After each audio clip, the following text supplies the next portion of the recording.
पहले नहीं करना चाहिए, खोला नहीं जाना चाहिए। और उसको खोलने से जो है ना अपवित्र हो जाता है, मंदिर अपवित्र हो जाता है। और 24 घंटे आपने बताया कुछ खाना भी नहीं चाहिए, ऐसा बता रहे हैं? जी, खाने का सामान मतलब वो खुला नहीं रखना चाहिए और ग्रहण से पहले जब जिस टाइम ग्रहण पड़ रहा हो उस टाइम नहीं खाना चाहिए। ठीक है, चलिए। जी, और कुबेर आचार्य जी श्री आपने ये कुछ भी, और? जी। हाँ आचार्य श्री ये भी है कि जो खाना बना हुआ हो, चंद्र ग्रहण या सूर्य ग्रहण हो जाए तो उस बने हुए खाने को फेंक देना चाहिए, वो विषाक्त तो हो जाता है, ऐसा भी है। ठीक ठीक है जी, ठीक है, चलिए। आचार्य जी, तो मैंने हाँ थोड़ा जी। सा सुना हुआ है, ये किया भी हुआ है, खैर इतनी उम्र हो गई है घर में रहते हुए तो किया भी है। कहते हैं जैसे अब दूध बचा हुआ होता है, दही मक्खन वगैरह, ये सारी चीजें देखो फेंकनी कोई आसान तो नहीं है, लेते हैं और फिर फेंक देते, तो उसमें तुलसी के पत्ते डाल दो, वो ठीक रहता है। तो हम वाकई में ही ऐसा ही करते रहे, तुलसी के पत्ते डाल देते हैं, पानी में भी डाल दो, इन सब चीजों में, मतलब वेस्ट ना करें। वो एक नेचर भी है, चीज वेस्ट नहीं करनी। तो ये मान्यता हमें ठीक लगी, हमने ये करना शुरू कर दिया, तुलसी के पत्ते सब में डालते थे, यही करते आ रहे हैं अब तक। ठीक है। मेरे साथ तो ये भी हुआ कि मैं आज जब सुबह मंदिर गया, सुबह घर पे पूजा करके नहा धो के टीका लगा के, तो लोगों ने बोला आज नहाना भी नहीं चाहिए। जी जी जी, चलिए। और कुछ? नहाना नहीं चाहिए, भोजन नहीं करना चाहिए, और मंदिर को खोलना नहीं चाहिए, पात्रों को ढक करके नहीं रखना चाहिए, पात्रों को ढक करके रखना चाहिए, और अगर भोजन इत्यादि का प्रयोग करना है तो तुलसी के पत्ते डाल देने चाहिए। चलिए। और कोई इसके अलावा कुछ ग्रहण में क्या नहीं करना चाहिए, किसी को जानकारी हो? हाँ जी आचार्य श्री, और बोलते हैं कि शुभ कार्य।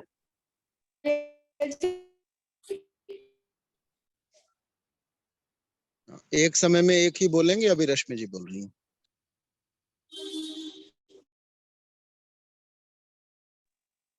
हाँ जी आचार्य श्री, कहा जाता है कि जो गर्भवती स्त्रियां होती हैं उन्हें जो है कैंची चाकू आदि नहीं लेना चाहिए, कुछ कोई कार्य नहीं करना चाहिए, अन्यथा बच्चे का अंग भंग हो सकता है जो गर्भस्थ शिशु होते हैं। जी। और कोई? और कुछ किसी ने सुना हुआ हो? और ये तो मैंने भी सुना है, जो गर्भवती स्त्री है उसको लेटे रहना चाहिए इस समय में, ठीक है ग्रहण के समय जी में। जी जी। और और कुछ सूंघना किसी ने नहीं सुना हुआ? चाहिए। हाँ जी, क्या नहीं करना हाँ, कोई चाहिए? शुभ मैंने सुना कि कार्य, सूंघना नहीं शुभ चाहिए, कार्य नहीं करना कागज चाहिए, में पढ़ाई बैठे लिखाई आदि का। रहे और कोई पढ़ाई लिखाई सिलना बुनना कोई काम ना करे। पढ़ाई लिखाई सिलना बुनना नहीं करना चाहिए। इसके अलावा अच्छा, क्या किसी को ये भी जानकारी है कि मुस्लिम लोग भी इसको मानते हो कि इसके अंदर ये काम नहीं करना है या करना है, या ये? म्यूट कीजिए अभी, एक बार जब कोई बोल रहा हो तब तक अनम्यूट नहीं करें, एक समय में एक ही आध्यात्मिक बोलना है। पढ़े। हाँ, म्यूट कर लीजिए एक बार। हाँ जी। तो क्या किसी को ये पता है कि मुस्लिम लोग चंद्र ग्रहण को लेकर के, सूर्य ग्रहण को लेकर के क्या मानते हैं? पारसी लोग क्या मानते हैं? ईसाई लोग क्या मानते हैं? बौद्ध, जैन, यहूदी, ये सब क्या मानते हैं? इनमें से किसी की भी एक की, दो की मान्यताएं किसी और को पता हो हम में से जो यहाँ है? जैसे हमको चंद्र ग्रहण को लेकर के पौराणिक जो मतावलंबी हैं, पौराणिक मतलब पुराणों पर जिनका जो पुराण, जिनकी धर्म पुस्तक है मुख्य रूप से, तो वो जिस जो मान्यताएं रखते हैं वो आपने अभी बताई। तो क्या किसी को मुस्लिम मान्यताएं क्या हैं इस संदर्भ में, या ईसाइयों की क्या मान्यताएं हैं, या और मतावलंबियों की क्या मान्यताएं हैं? क्या किसी को इसके बारे में कुछ पता है, कुछ सुना हुआ है? जी, आरती जी कुछ कहना चाहें, कह सकते हैं।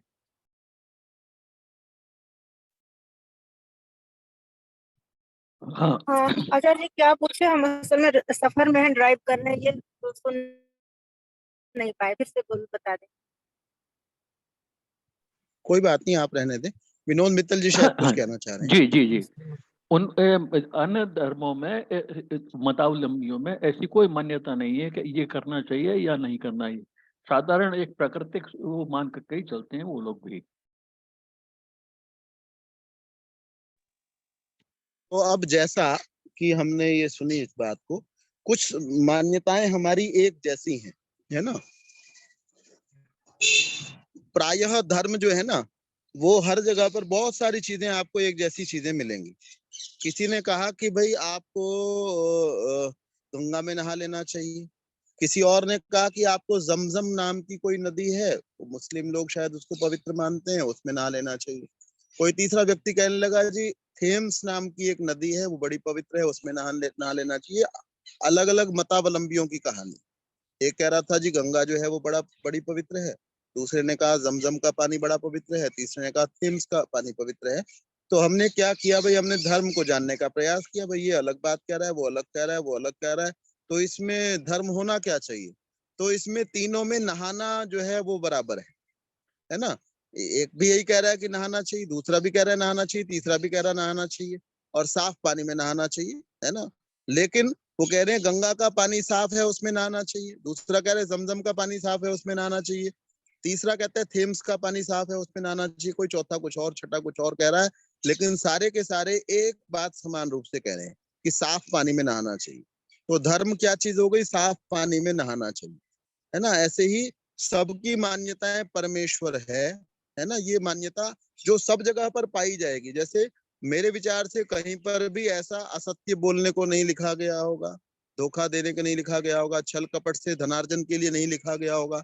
तो प्रायः बहुत सारी मान्यताएं, जहां अलग अलग मान्यताएं हैं उस पर हम विचार करें, और जहां एक जैसी मान्यताएं हैं अब और थोड़ा सा हम विचार करें। एक तो ये हो गया कि धर्म जो है ना, जो कई जगह पर है, इसका मतलब वो सभी इसको मान रहे हैं, तो ये धर्म होना ही चाहिए। दूसरी बात क्या है, अब हमने अपनी दही के अंदर जो है वो तुलसी का पत्ता डाल लिया। तुलसी अच्छी होती है और ये वैज्ञानिक पौधा है, उसके वैज्ञानिक गुण है, इससे कोई मना नहीं कर सकता है, ना मैं मना कर रहा हूँ, ना कोई मना कर सकता है, और मना करने से उसके गुण समाप्त नहीं होते हैं।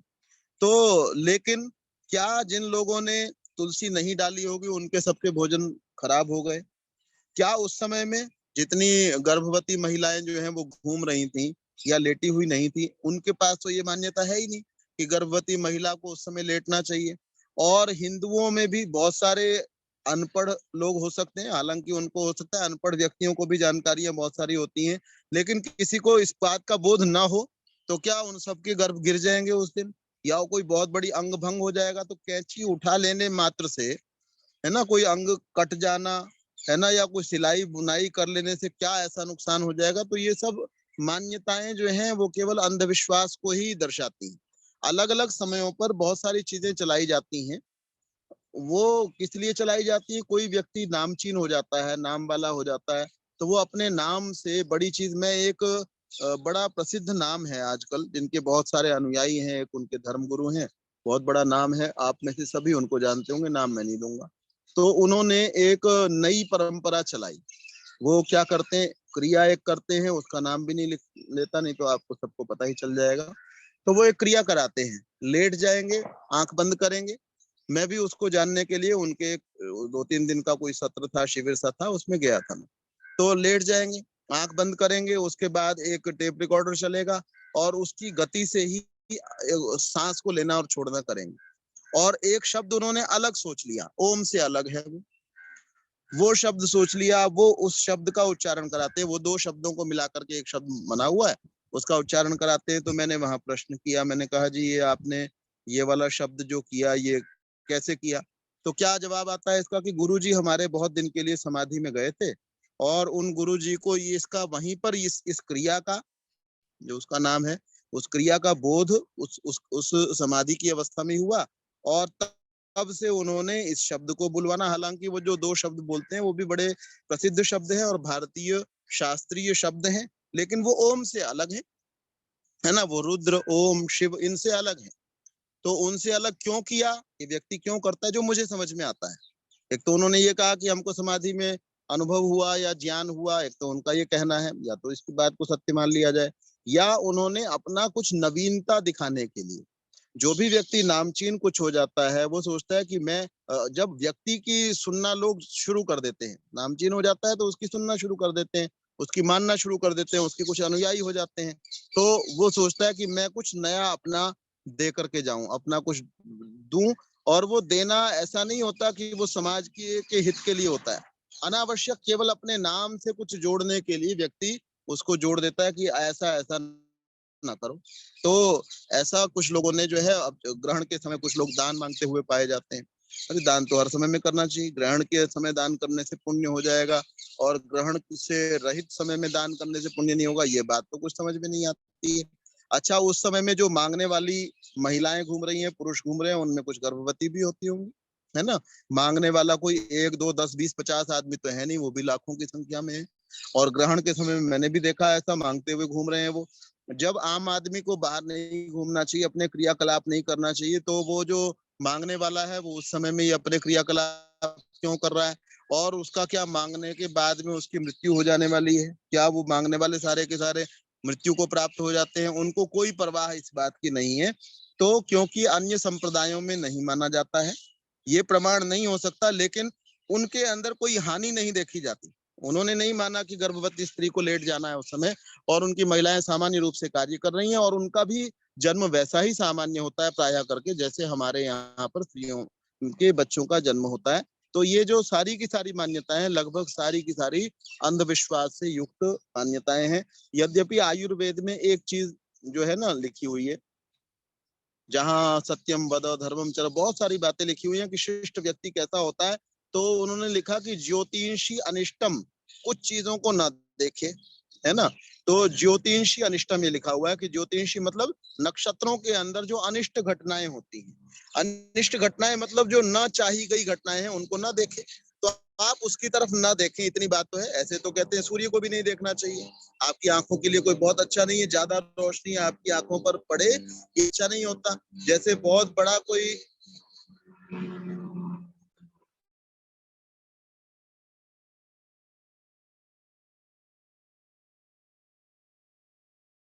कान जो है वो शब्दों को सुनने के लिए बने हुए हैं, तो लेकिन बहुत ऊंची आवाज को हमको नहीं सुनना चाहिए। आंख जो है देखने के लिए बनी हुई है, लेकिन बहुत तीक्ष्ण रोशनी को, तीव्र रोशनी को मुझे और आपको नहीं देखना चाहिए। तो इतना जरूर है कि और ये अनिष्ट जो घटना कुछ भी घटित होती है आसमान में, जैसे कहीं पर बिजली ही गिर रही है और आपको अनुमान लग गया कि बिजली गिर रही है, अगर आप किसान हैं या आपको किसी भी तरीके से इस बात की जानकारी है बिजली गिर रही है, तो वहां पर हमको वहां से दूर हो जाना चाहिए। तो ज्योतिषी अनिष्टम न अभिवीक्षेत, ऐसा लिखा हुआ है। बाकी जो मान्यताएं जो भी कुछ यहाँ अभी कही गई हैं, चंद्र ग्रहण के समय में मंदिर को खोल करके रख देंगे तो वो अपवित्र हो जाएगा। तो क्या चंद्र ग्रहण में किरणें ही तो चलती होंगी? तो जब हम इसको बंद करके रखते हैं, हमने मंदिर के कपाट जो है वो बंद कर दिए, क्या उसमें वायु भी प्रवेश नहीं करती है? ऊपर से अगर चंद्र ग्रहण का कोई दुष्प्रभाव आएगा, किसके माध्यम से आएगा? वायु के माध्यम से ही तो आएगा, और तो कोई माध्यम है नहीं। तो वो दुष्प्रभाव तो आपके अंदर जाएगा ही जाएगा। क्यों, आप क्या कोई वायु प्रूफ कोई घर बना देता है उस समय में कि अंदर की वायु जो है वो मंदिर को क्या वायु का भी प्रूफ कर देते हैं कि वायु अंदर नहीं जाएगी और वायु अंदर से आएगी नहीं और बाहर से अंदर नहीं जाएगी? ऐसा नहीं होता है। तो अगर अपवित्र होता ही हो तो वो बंद करने के बाद भी अपवित्र हो जाएगा। तो ये सब मान्यताएं जो है ये अंधविश्वास है, और इन अंधविश्वासों के कारण से हम लोग तो इसके कारण से बहुत सारे लोग जो विधर्मी लोग हैं, जो अपने धर्म को, जो अपने गलत धर्म को सत्य सिद्ध करने में लगे हुए हैं, वो इन मान्यताओं को हमारी लेकर के ये कहते हैं देखो जी इनके धर्म में तो ऐसी ऐसी बातें हैं, है ना, जो बातें ठीक नहीं है, ऐसी ऐसी बातें हैं, ये लेकर के और हमको अनपढ़, ना समझना और जाहिल इस प्रकार का सिद्ध क्लासों में नहीं पढ़ना चाहिए, और ये अंदर ज्यादा पड़ जाते हैं। जो है छोटे वाला जो लड़का है मेरा बेटा, वो बड़े वाला 10 साल के करीब का है, छोटे वाला 3-4 साल का है। एक दिन उसको लांघ गया, वो खेलते खेलते, सबको तो कहीं से भी रास्ता बना लेते हैं, छोटा बच्चा है, तो वो कह लेगा वापस जा यहाँ से। तो मुझे तो नहीं पता था कि उसके दिमाग में भी कोई अंधविश्वास ऐसा बैठ गया। तो मैंने कहा भैया तेरे को किसने कह दिया भाई यहाँ से वापस चले जाएंगे? तो मैंने कहा इससे क्या नुकसान हो जाएगा भाई तेरा? तो फिर उसने कहा जी मेरे को फलानी कीर्ति चाची ने कहा, ये आस पड़ोस में कोई है तो भाई उन्होंने कहा, तो इसलिए जो है ना उसको गुस्सा कर रहा था वो। तो ऐसी मान्यताएं बच्चों के दिमाग में बहुत जल्दी जो है वो बैठ जाती हैं। तो मैंने पूछा उसको, बच्चे को, मैंने कहा इससे क्या तेरी हाइट कम हो गई है, क्या हो गया? मैंने कहा मेरे ऊपर गुजरो, 1000 बार गुजरो, चाहे क्या इधर से जाओ कि किधर से भी जाओ, कोई नहीं फर्क पड़ता इन चीजों से। तो इसलिए हमको बच्चों का विशेष रूप से इस बात के लिए ध्यान करना चाहिए। हमारे बचपन में कोई चीज हमने बार बार सुन ली है तो उसका विश्वास हमको बहुत ज्यादा बैठ जाता है और वो चाह करके भी हम उसको हटा नहीं पाते हैं। तो बच्चों के दिमाग में ऐसे संस्कार हमको नहीं डालने चाहिए, और अपने भी यदि हम हटा सकें तो ऐसे संस्कारों को, ऐसे जो अंधविश्वास हमारे अंदर बैठे हुए हैं उनको, उनसे हमको दूर होने का प्रयास करना चाहिए। स्पष्ट है कुबेर जी? आचार्य जी प्रणाम। जी गायत्री जी कहिएगा। जी हाँ जी, ये चंद्र ग्रहण के बारे में जो सबने बातें बताई वो भी बहुत सही बताई, आपने भी बहुत सही बताया। लेकिन थोड़ा सा जिज्ञासु प्रवृत्ति है तो थोड़ा सा जानना चाहते हैं कि जैसे अलग अलग धर्मों में अलग अलग मान्यता धर्म को लेकर है, लेकिन जैसे आपने कहा कि चंद्र ग्रहण में जो तुलसी पत्ता खाने की चीज में डाल देते हैं और पानी में भी डालते हैं तो वो विषाक्त नहीं होता। लेकिन जो लोग ये नहीं जानते हैं कि तुलसी पत्ता डालना चाहिए, तो उनका खाना तो विषाक्त नहीं होता है, उनका खाना सही रहता है। तो समझ में नहीं आता कि हम माने इन चीजों को, क्योंकि हम लोग बचपन से देखते आए हैं। ये चंद्र ग्रहण की टाइम जो मान्यताएं देखे हैं, सूर्य ग्रहण के टाइम और चंद्र ग्रहण के टाइम, वही मान्यताएं अब तक हम लोग निभा रहे हैं। तो हम लोग ये थोड़ा कंफ्यूजन हो जाता है कि हम इस चीज को माने कि नहीं माने, जैसे और धर्मों में मानते नहीं है। हम लोग हिंदू धर्म में क्योंकि चंद्र ग्रहण को लेकर जो मान्यताएं बताए हैं वो अभी तक मान रहे हैं हम लोग, तो थोड़ा सा विभ्रमित हो जाते हैं कि क्या करना चाहिए क्या नहीं करना चाहिए। तो थोड़ा सा स्पष्ट करिए आप। अंधविश्वासों को जो है ना छोड़ना चाहिए, बहुत ठीक आपने बताया गायत्री जी। लेकिन मेरा जो निवेदन था, शायद मैं स्पष्ट रूप से नहीं कह पाया हूँगा। तुलसी का पत्ता हर समय आपको फायदा करेगा, अगर वो कुछ फायदा करता है, अगर नहीं वो फायदा करता ही है, वो हर समय में आपको लाभ करेगा। ऐसा नहीं है वो ग्रहण के समय में लाभ करेगा और अन्य समयों में नहीं करेगा। जैसे फ्रिज में आप किसी भी मौसम में चीज रख देंगे, किसी भी समय में रख देंगे, ऐसा नहीं कि भाई नक्षत्र इस समय यहाँ आया हुआ हो तो ठंडी जगह पर आपने दही रखी तो वो लंबे समय तक चलेगी, और नक्षत्र वहां पर नहीं हो तो नहीं चलेगी, ऐसा तो नहीं होता ना। तो आप जो सुरक्षित करें